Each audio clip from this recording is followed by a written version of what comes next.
Hey guys, today I'm going to tell you how to control iPhone with voice.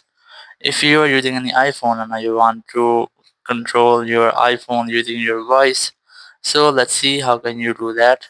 You just have to open up your settings and you have two different settings to do that. First of all, you have a setting of Apple Intelligence and Siri. You must have to tap on it, and here you have to select talk to type Siri, and here you have to enable Siri if you want to use Siri.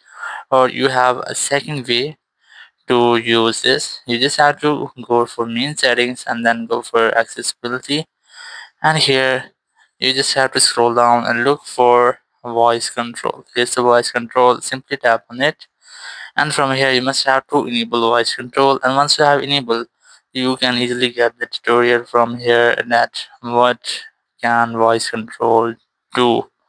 So after that, you can easily use your phone using your own voice. You can easily scroll screen up or scroll down or go back, go to home screen, so you can easily do something like that.